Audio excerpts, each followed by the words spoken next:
Vamos a entrar a la palabra de Dios, Pastor Josué Mauricio, si vienes por acá.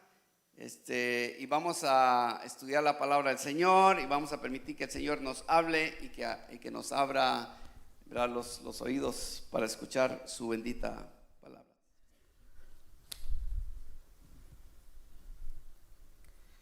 Muy bien, iglesia, vamos a continuar con la serie que hemos estado desarrollando, ¿verdad? Una serie de varios mensajes en la cual hemos titulado la iglesia modelo, ¿verdad? No se confunda con el modelo, una iglesia modelo, una iglesia que nos enseña cómo debemos de vivir y andar.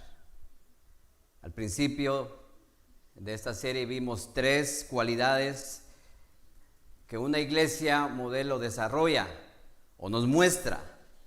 Vimos que una iglesia modelo es una iglesia auténtica, una iglesia dinámica y una iglesia contagiosa.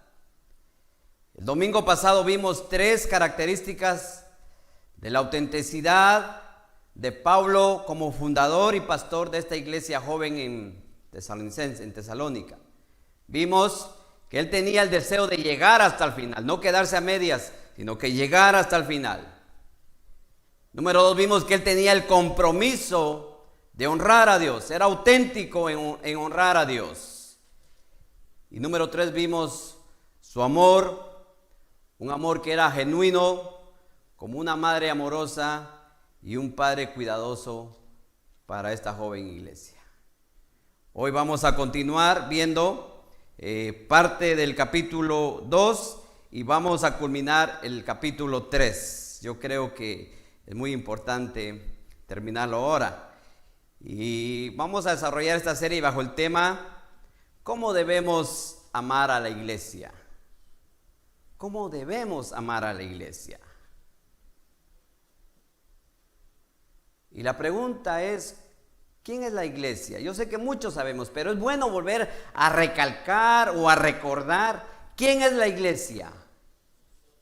Usted y yo somos la iglesia. Así que dígale al que tiene a la par suya, tú eres la iglesia, dígale. Tú eres la iglesia. Por lo tanto, nuestro amor, nuestro compromiso debe ser un amor ferviente y sacrificial por mi hermano y por mi hermana.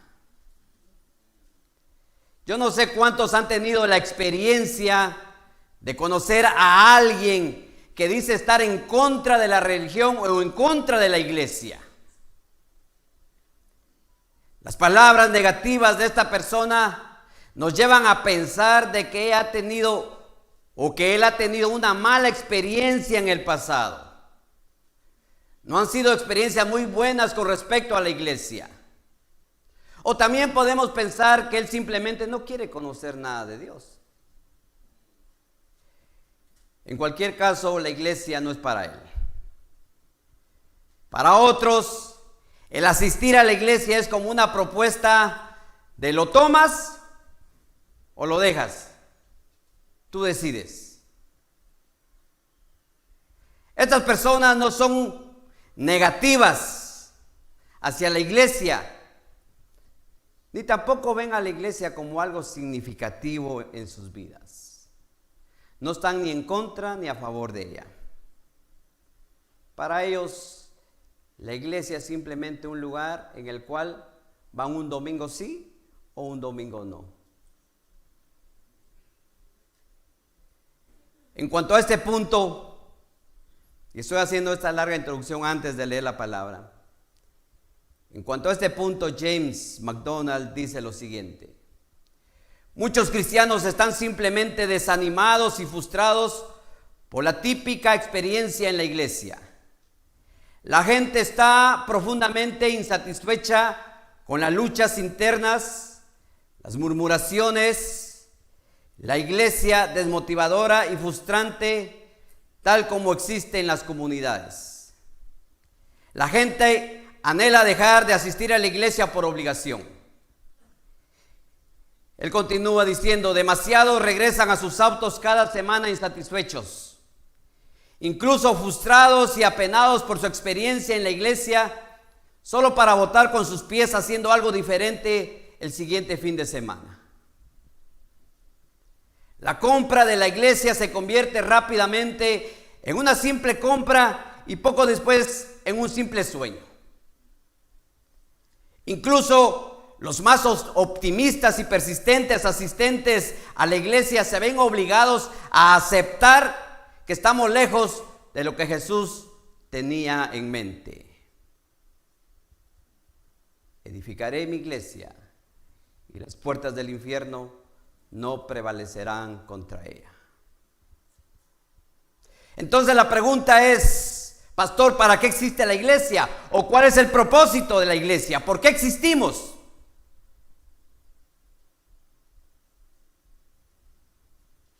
Jesús establece a su iglesia para que un pueblo que ha sido perdonado, sin mancha y sin arruga, pueda resplandecer como lucero en este mundo, pueda ser luminares en este mundo, como lo dice Filipenses 2:15. El apóstol Pedro describe a la iglesia de esta manera: pero ustedes son linaje escogido, real sacerdocio, nación santa, pueblo adquirido para posesión de Dios, a fin de que anuncien las virtudes de aquel que los llamó de las tinieblas a su luz admirable. Ese es el propósito de la iglesia. En estos pasajes que vamos a leer queda claro el profundo amor de Pablo hacia la iglesia de Tesalónica. Él no deseaba otra cosa para ellos que crecer en su amor mutuo y madurar su relación con Cristo. Pablo era plenamente consciente de la importancia estratégica que esta iglesia tenía en el avance del evangelio en Macedonia y en todo el imperio romano. Sin embargo, él también sabía que ellos no podían hacerlo solos. Necesitaban estar juntos, sufriendo juntos, orando juntos. Ese era el propósito de Pablo para la iglesia. Ahora sí, con esto en mente, leamos 1 Tesalonicenses, capítulo 2, 17 al 20, y luego el capítulo 3 del 1 en adelante hasta el final, al 13. Y en reverencia a la palabra, le invito a que se ponga de pie.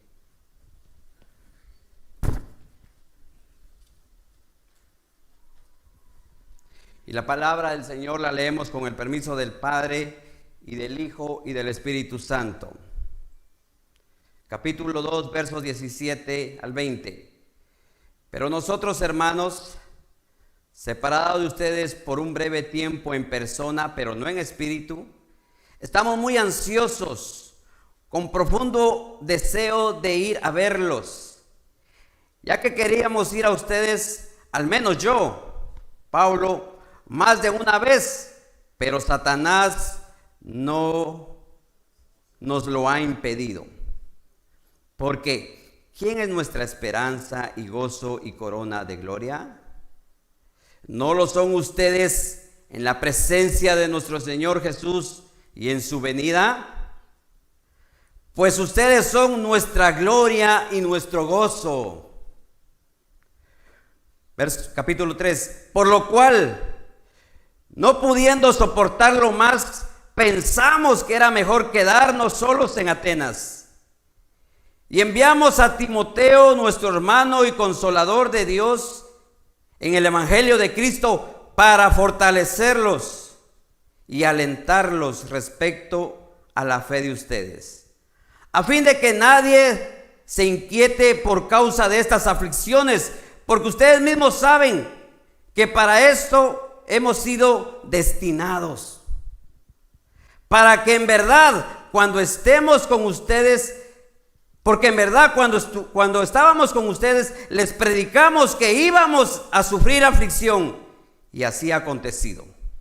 Como saben, por eso también yo, cuando ya no pude soportar más, envié a Timoteo para informarme de su fe, por temor a que el tentador los hubiera tentado y que nuestro trabajo hubiera sido en vano. Pero ahora Timoteo ha regresado de ustedes pero ahora Timoteo ha regresado de ustedes a nosotros y nos ha traído buenas noticias de su fe y amor, y de que siempre tienen buen recuerdo de nosotros, anhelando vernos como también nosotros a ustedes. Por eso, hermanos, en toda nuestra necesidad y aflicción fuimos consolados respecto a ustedes por medio de su fe.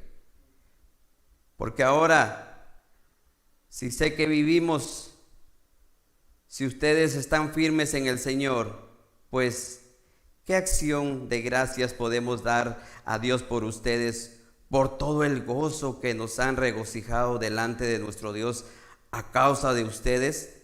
Seguimos orando intensamente de día y de noche, que podamos ver el rostro de ustedes y que completemos lo que falta a su fe.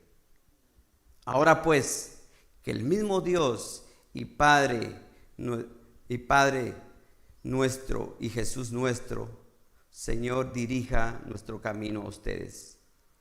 Que el Señor los haga crecer y abundar en amor unos con otros, y para con todos, como también nosotros lo hacemos para con ustedes, a fin de que Él afirme sus corazones irreprensibles en santidad delante de nuestro Dios y Padre en la venida de nuestro Señor Jesús con todos sus santos.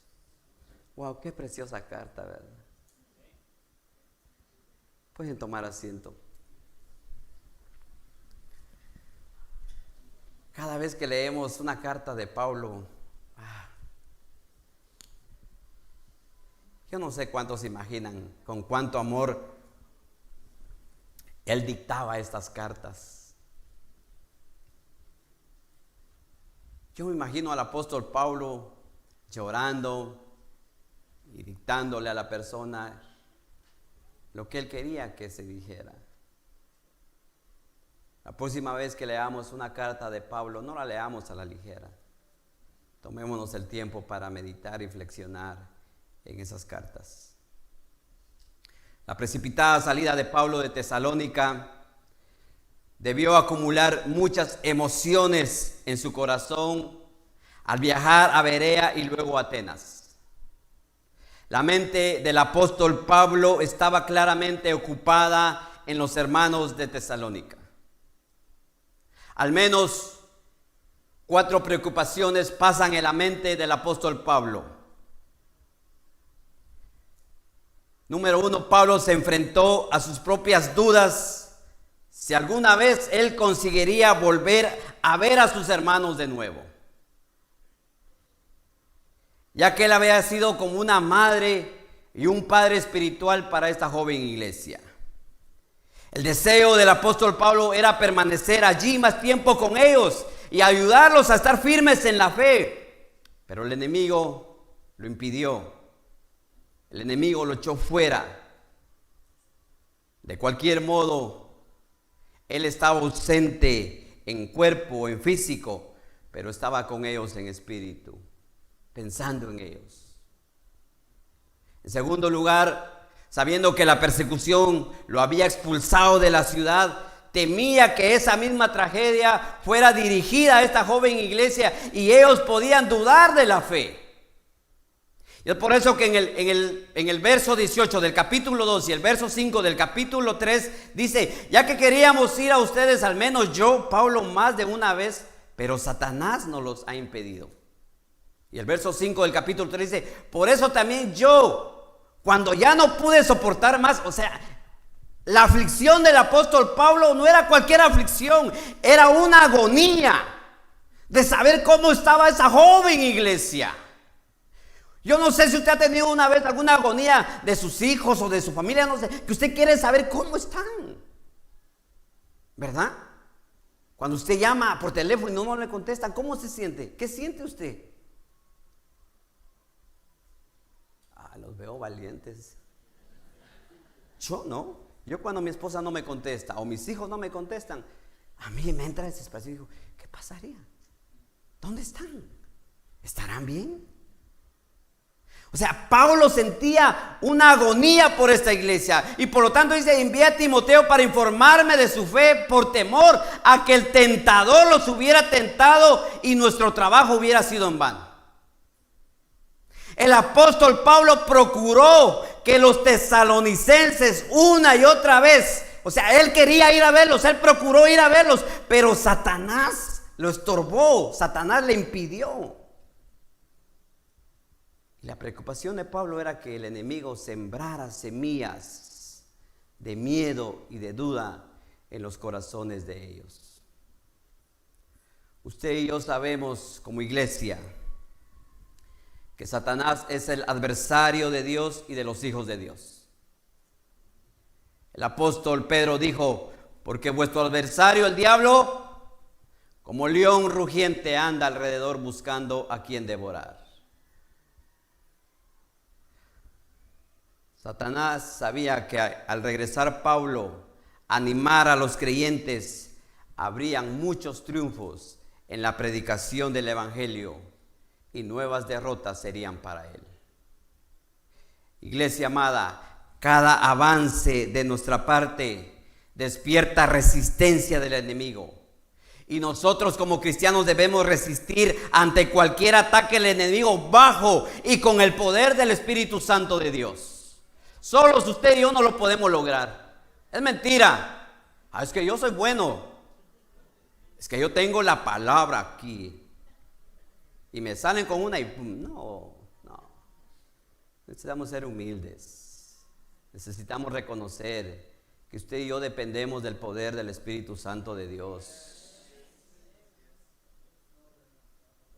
Por lo demás, hermanos, fortalezcanse en el Señor y en el poder de su fuerza. Revístanse de toda la armadura de Dios para que puedan estar firmes ante las insidias del diablo. Porque nuestra lucha no es contra sangre y carne, sino contra principados, contra potestades, contra poderes de este mundo de las tinieblas, contra las fuerzas espirituales de maldad en las regiones celestes. Por tanto, tomen toda la armadura de Dios para que puedan resistir el día malo. Y habiendo hecho todo, estar firmes. Ante cualquier adversidad, usted como iglesia debemos estar firmes ante las acechanzas del diablo. ¿Pero cómo? Bajo el poder del Espíritu Santo. Solamente así. En tercer lugar, Pablo se preguntaba si los tesalonicenses albergaban a un tipo de amargura o enemistad contra él por su precipitada salida.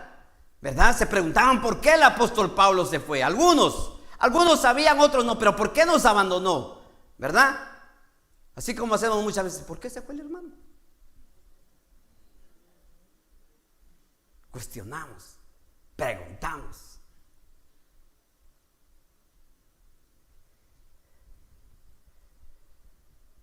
Pero la noticia fue muy agradable para Pablo, de saber el pensamiento de esta iglesia.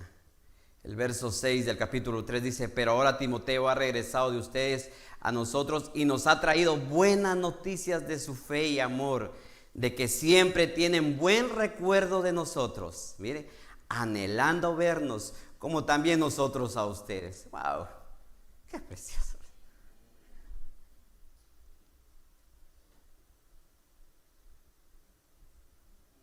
¿Cuántos se pueden imaginar esa alegría que debió experimentar el apóstol Pablo cuando supo que ellos querían estar con él, como también él quería estar con ellos?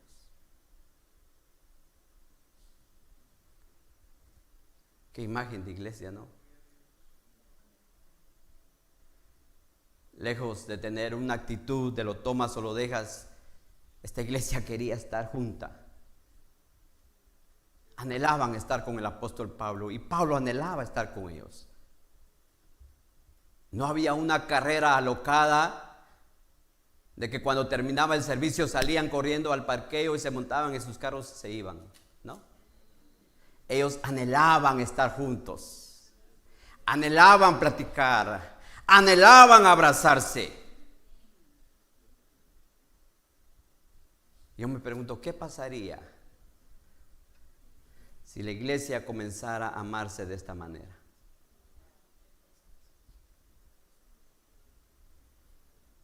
¿Qué pasaría si las personas amaran más de tal manera que el amor cubriría cualquier pequeñez?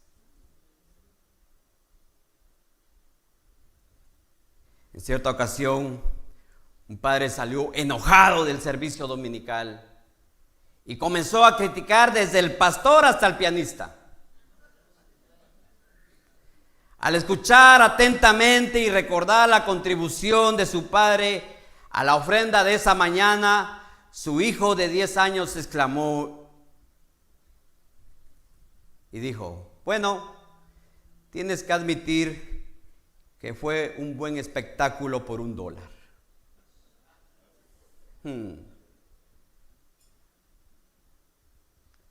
Ni Pablo ni los tesalonicenses veían a la iglesia de esa manera.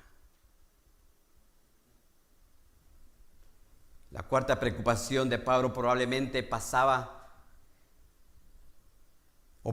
más que todas las demás.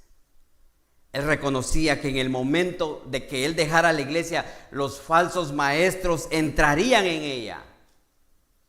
Pablo sabía que si vendrían acusaciones falsas en contra de él y en contra del evangelio que él estaba predicando, él era consciente de que desacreditar al mensajero, desacreditaban el mensaje.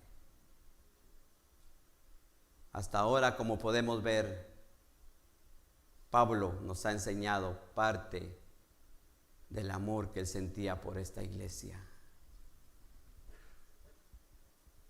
Pablo nos está revelando su profundo amor y su preocupación por la iglesia de Dios. Mientras que otra persona los hubiera dejado, les hubiera dado la espalda, Pablo no lo hizo. Pablo se mantuvo con ellos hasta el final. Esto no era un viaje que solo los tesalonicenses debían hacer, era de él también. Y él quería que los tesalonicenses tuvieran esa seguridad. Hermanos, la verdadera evidencia de un amor es anhelar estar con la persona que uno ama. Yo no le puedo decir a mi esposa que le amo, que me roba el sueño. O no le puedo decir a mi hijo, te amo, y no paso tiempo con él. Es difícil. Es por eso que este pasaje nos da 3 cualidades de cómo debería ser nuestro amor por la iglesia. Número 1, debemos sacrificarnos juntos. Cuando Pablo, Silas y Timoteo salieron de Tesalónica, se dirigieron a Berea. Su recibimiento en ese lugar fue muy favorable, ¿verdad? Y lo describe a los habitantes de Berea como de mente más abierta que los que estaban en Tesalónica, porque habían recibido la palabra con buena disposición. Al igual que en la primera ciudad, muchos de los habitantes de Berea respondieron al evangelio que el apóstol Pablo y sus compañeros estaban predicando. No obstante, esta difusión de las buenas noticias volvió a meter a problemas a Pablo y a sus compañeros. Una turba furiosa de Tesalónica había llegado a Berea, Hechos 17:13. Por lo tanto, el apóstol tuvo que huir de la ciudad dejando a Silas y a Timoteo atrás para continuar su obra. El nuevo plan para Pablo era de que Silas y Timoteo lo alcanzaran a él o se reunieran más tarde con él. Hermanos, cuando hay un amor ferviente por mi hermano o por mi hermana o por mi familia o por mis hijos, muchas veces debemos de sacrificar nuestros planes.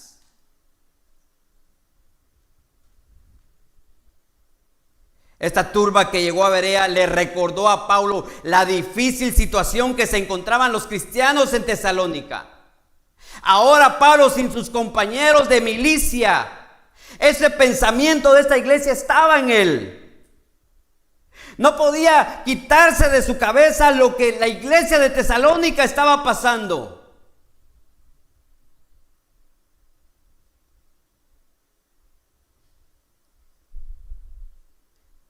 La mente de Pablo estaba aturbada de pensar cómo estaba la iglesia. Así que la ansiosa anticipación de lo que Dios iba a hacer en Atenas no borró los pensamientos de Pablo. Cuando Timoteo llegó finalmente a Atenas, descubrió que el apóstol tenía otros planes para él, dejando solo al apóstol Pablo, como lo cuentan los versos 1 al 3. Y mire, mi hermano, el plan de Pablo de enviar a Timoteo de vuelta a Tesalónica no era cualquier cosa. O sea, el apóstol Pablo se encontraba en Atenas, un lugar, hermanos, donde los filósofos abundaban, un lugar donde muchos dioses estaban. Ahora, solito Pablo se estaría enfrentando a ellos. ¿Todo por qué? Por amor a sus hermanos. Pablo estaba dispuesto a ajustar sus planes para cumplir los planes de Dios. Alguien dijo, esto es lo que hacen los creyentes. Reconocen que el Señor está trabajando de 1000 maneras que ellos no pueden ver. Usted y yo a menudo estamos tan envueltos en nuestro mundo y nos perdemos lo que Dios está haciendo en su mundo. Podemos justificarnos de mantener a nuestro Timoteo a nuestro lado, que sin él no podemos hacer nada. Es que si mi hermano no está a la par mía, no puedo hacer nada. Y nos justificamos. Entra mucha justificación.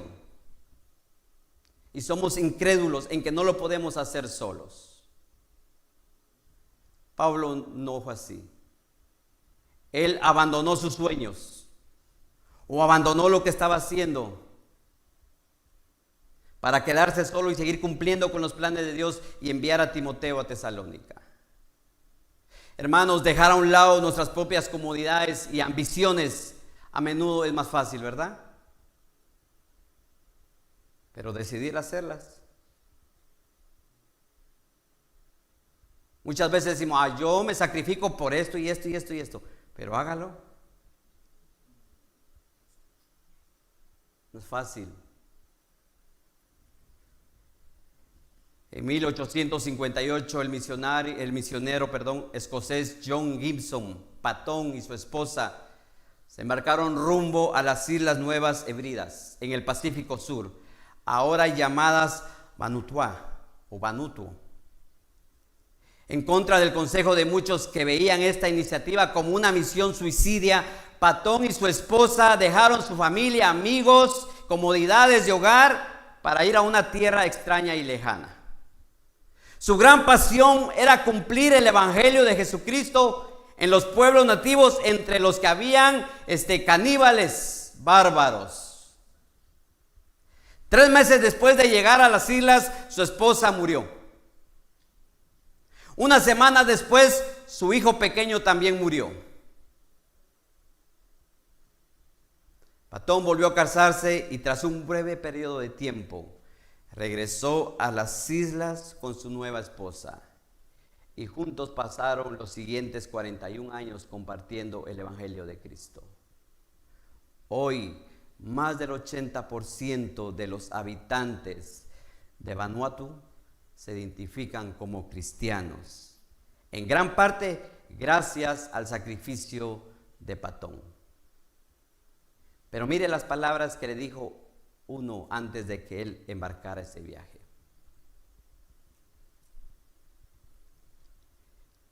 Y la respuesta de él dice: señor Dixon, le está respondiendo a esa persona: señor Dixon, usted ya es mayor y su propia perspectiva de la vida es la de ser pronto depositado en la tumba para ser comido por los gusanos.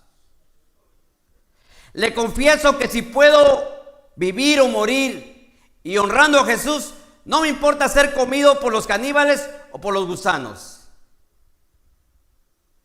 Y en el gran día, mi cuerpo de resurrección se levantará tan bello como el suyo, a semejanza de nuestro Redentor resucitado. A él no le importaba cómo morir. Que este cuerpo no importa. Claro, somos templo y morada del Espíritu Santo, hay que cuidarlo. Pero muchas veces nos pasamos, lo cuidamos tanto. Cuidamos más el cuerpo que el alma, ¿verdad? Amados, las recompensas que nos esperan allá en el cielo son mucho mayor que los sacrificios que hacemos en esta tierra. Dios le dijo a Samuel: el obedecer es mejor que el sacrificio. Para Pablo, sacrificar la compañía de Timoteo en Atenas era un pequeño precio a pagar por el bien de los tesalonicenses. Si estaban siendo perturbados por la persecución, tal vez Timoteo podía ayudarlos o podía animarlos. ¿Cuántos de nosotros estaríamos dispuestos a hacer ese sacrificio?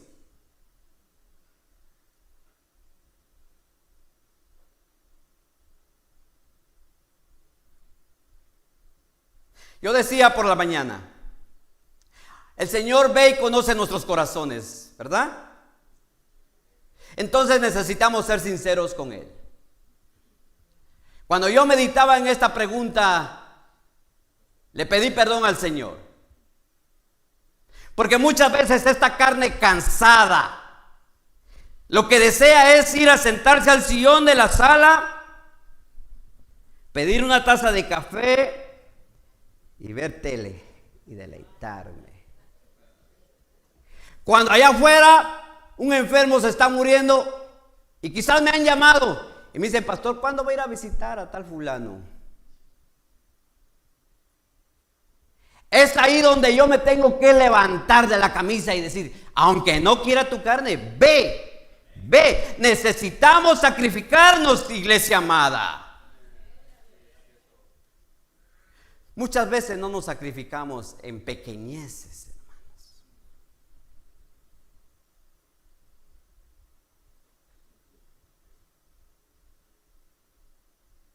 Debemos de sacrificarnos por mi hermano y por mi hermana.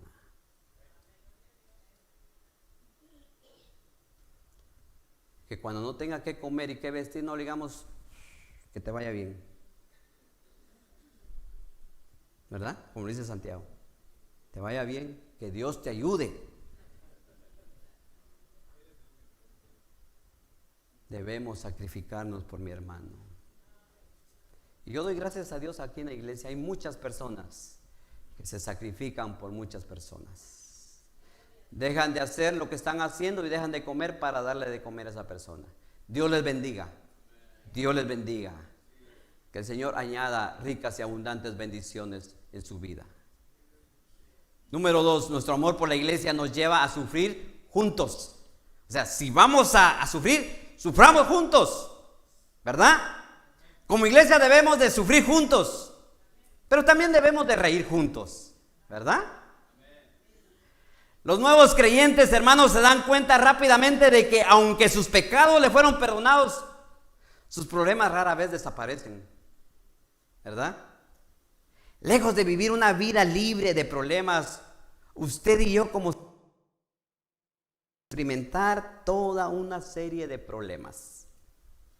Y debemos de estar preparados para esas inevitables bajas que vamos a tener durante nuestro caminar en el Señor. La palabra del Señor dice: amados, no se sorprendan del fuego de prueba que en medio de ustedes ha venido para probarlos, como si alguna cosa extraña les estuviera aconteciendo. Antes bien, en la medida que comparten los padecimientos de Cristo, regocíjense.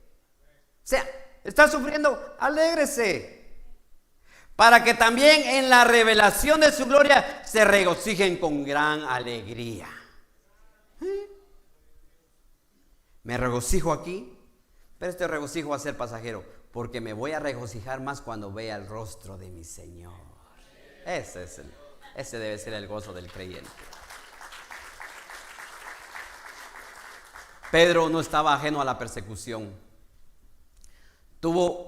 Pedro tuvo su primer asiento, ¿verdad?, en cuanto a la persecución, porque vio la persecución que iba dirigida a su Señor. Y vio cómo respondía a Jesús y recordó lo que su maestro dijo sobre la persecución. Si el mundo los odia, sepan que me han odiado a mí antes que a ustedes. Si ustedes fueran del mundo, el mundo los amaría lo suyo. Pero como no son del mundo, sino que yo los escogí de entre el mundo, por eso el mundo los odia. Acuérdense de la palabra que yo les dije: un siervo no es mayor que su Señor. Si me persiguieron a mí, también los perseguirán a ustedes. Si guardaron mi palabra, también guardarán la de ustedes.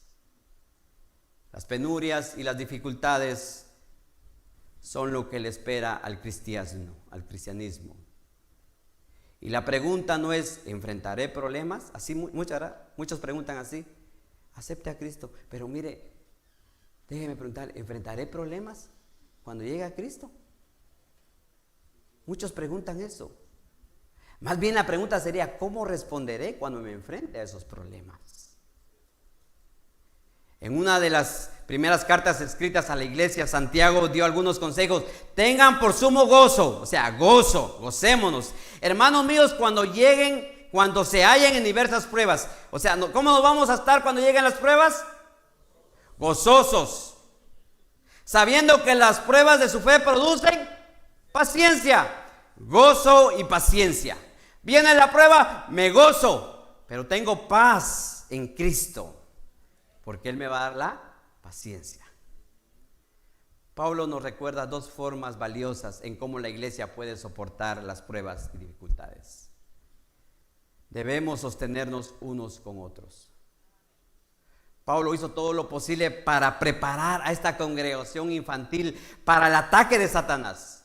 Su instrucción hizo claramente eco a las enseñanzas de los efesios. En su posterior instrucción a los tesalonicenses les animaría a ponerse la coraza de la fe, del amor y por casco la esperanza de su salvación. Primera de Tesalonicenses 5:8. Un soldado nunca es sorprendido cuando el enemigo lo ataca. Jamás. Pablo trató de prepararlos lo mejor que pudo, pero ahora le tocaba a los tesalonicenses mantenerse firmes. Aunque Pablo deseaba desesperadamente estar ahí para fortalecerlos y animarlos en esta lucha, Satanás le puso obstáculos en su intento en regresar a Tesalónica. La estrategia del enemigo, hermanos, era robar, matar y destruir, y así podía robar la alegría a los tesalonicenses y destruir el trabajo de ellos. Hoy la estrategia de Satanás se puede manifestar de muchas maneras, pero el propósito es el mismo: destruir y matar a la iglesia. Si no lo puede hacer, o si él no hace que la iglesia sea imponerante, trabajará incansablemente para que sea eficaz. Si un ataque de afuera resulta inútil, intentará destruirla desde adentro. No es una coincidencia que muchos de los desacuerdos a menudo se convierten en problemas gigantescos dentro de la iglesia. El filósofo Pago Pasum dijo: hemos encontrado al enemigo y ese es nosotros. nosotros somos el enemigo muchas veces. Cuando las guerras internas distraen o nos distraen como iglesia, nunca vamos a avanzar el reino de Dios en esta tierra. Porque estamos enfocados en el problema. Y quizás el problema es chiquito, pero lo hacemos grande. El tentador trabaja incansablemente para destruir la obra de Dios. Pablo nunca subestimó al enemigo. Les advirtió a los tesalonicenses de que Satanás estaba buscando la oportunidad para destruir a esa congregación. Por lo tanto, ellos debían de estar preparados como lo tenemos que estar usted hoy. Debemos de estar preparados porque nuestro adversario se parece a un león hambriento buscando a quien devorar. Tenga cuidado, no sea que ya lo vio usted y está sacando la lengua.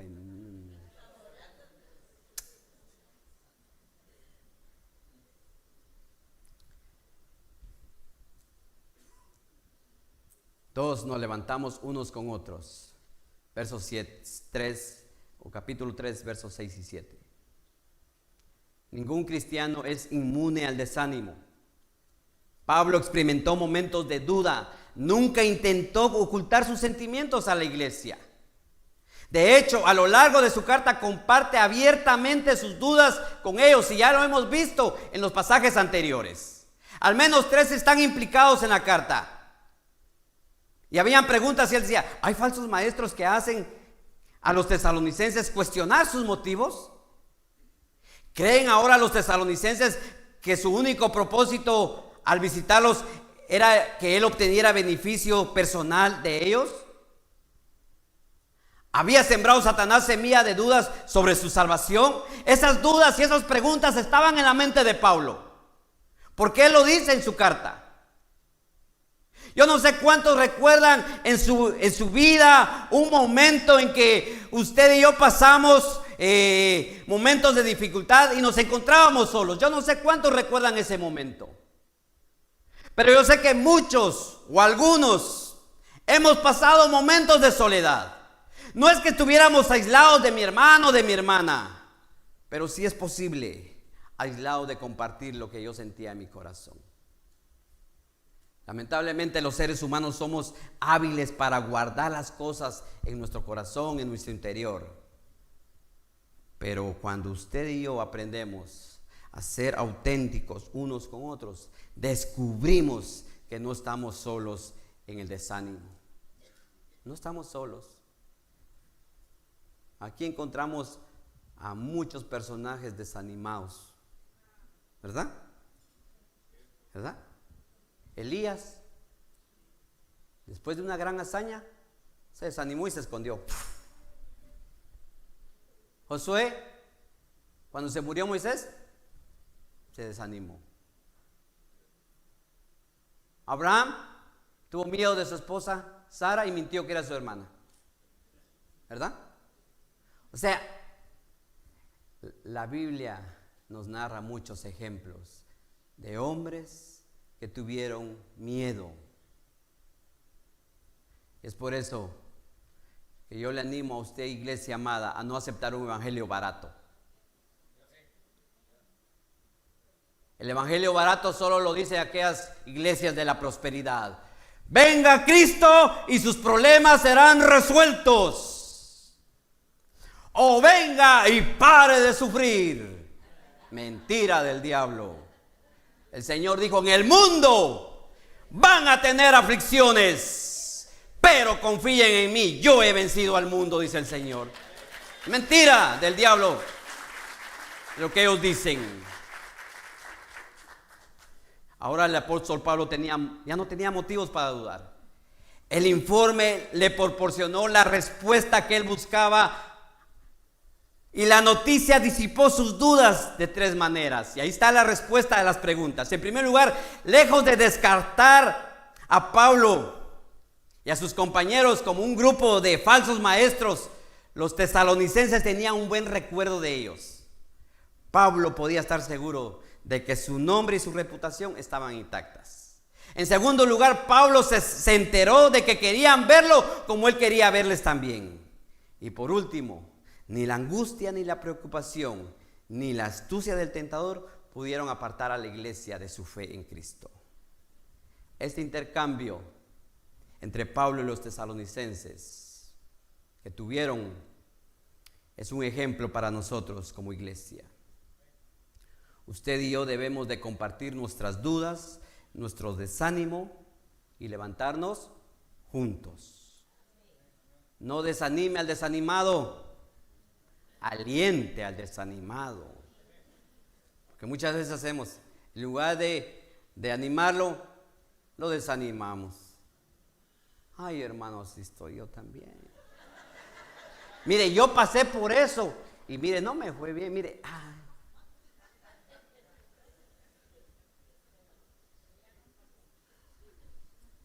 Hay una frase ahí, dice, el pastor es como el payaso, ¿verdad? Ríe por fuera, pero por dentro llora. Pero usted nunca ve al pastor que llega a usted está desanimado. ¿Cómo está? Aquí, mire.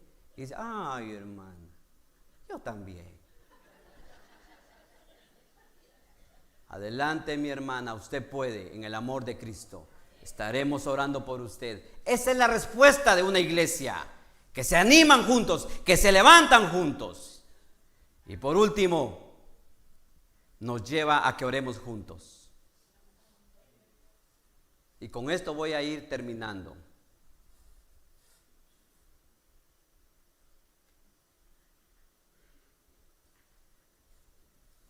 En estos versículos finales del capítulo 3, Pablo nos muestra cómo debemos orar unos por otros. Él nos enseña cuáles deben ser nuestras peticiones cuando intercedemos unos por los otros y la razón por la que oramos unos por otros.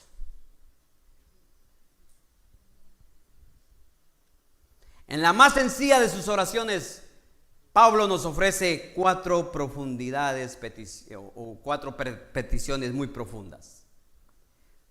Número 1, él ora por crecimiento espiritual. Pablo quería desesperadamente completar lo que faltaba en la fe. Esto no quiere decir que esta iglesia estaba anémica espiritualmente. Pablo sabía que el amor de Cristo era evidente en su fe, era vibrante y creciente en esta iglesia. Sin embargo, todavía era una iglesia infantil con mucho que aprender y Pablo deseaba que fueran espiritualmente fuertes. 2, Pablo oraba para que se abrieran las puertas. Usted y yo podemos planificar y preparar el ministerio, pero la última instancia o la última palabra la tiene Dios. Él sabe cuándo abre y cuándo cierra. Pablo sabía que si iba a regresar a Tesalónica, el Señor sería el encargado de hacer lo posible, lo imposible. Mire, iglesia, quiero decirles esto detenidamente. No pensemos o no pasemos por alto esta lección. Siempre debemos de confiar en que el Señor hará lo conveniente para Él y no para nosotros. Recuerde, usted y yo no somos arquitectos de nuestro reino. Usted y yo somos embajadores del reino de Cristo. Ponernos a patear las puertas para querer abrir la puerta a nuestra manera nos llevará a un desastre y nos podemos arrepentir como le pasó a Moisés. 3, oró para que crecieran en amor.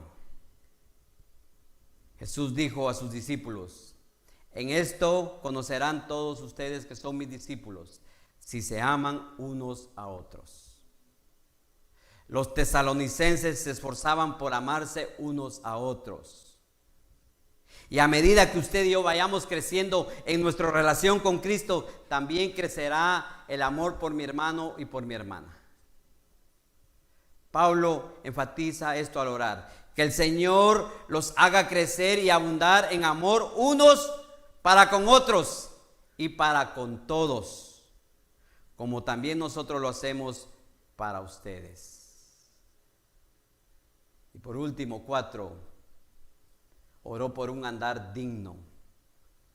Los desafíos de vivir la fe en una ciudad como Tesalónica eran grandes, al igual como el mundo actual en donde vivimos. Sin embargo, nosotros como creyentes debemos de ver a este mundo con una mente diferente o de una manera diferente. Esta cultura dice que si usted quiere seguir adelante, entonces simplemente debe hacerlo. Si te gusta eso, hazlo.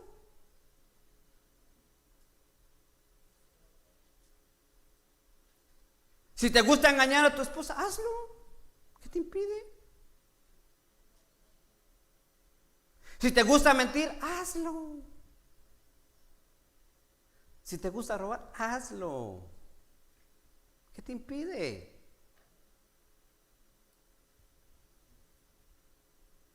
Pero Dios tiene una perspectiva muy diferente.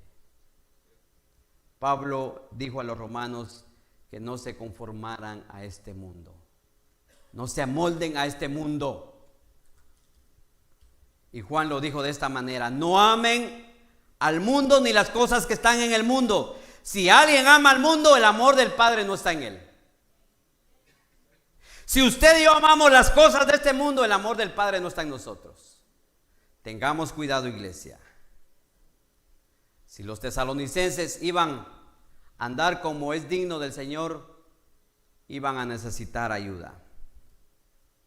Para ello Pablo ora para que Dios establezca sus corazones irreprensibles en santidad delante de nuestro Señor Jesucristo. Y la pregunta es: ¿qué pasaría en las iglesias si el pueblo de Dios orara por cada uno de nosotros como lo hacía Pablo?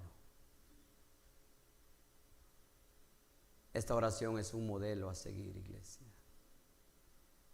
para orar por mi hermano y por mi hermana. En conclusión, un amor genuino produce un profundo amor para la iglesia. Y no se puede amar a la iglesia si no se ama a la gente. Si yo no amo a mi hermano, mentira, no amo a la iglesia de Cristo.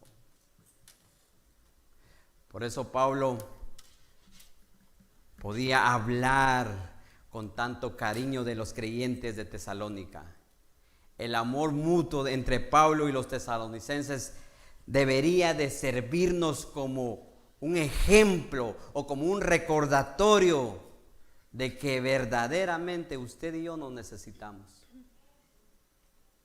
Todos nos necesitamos acá. Yo necesito a mi hermano y mi hermano me necesita a mí. Ese es el amor de la iglesia. Así debemos de amar a la iglesia, como Pablo amó a los tesalonicenses y los tesalonicenses amaron a Pablo. Caminaron juntos, sufrieron juntos y oraron juntos.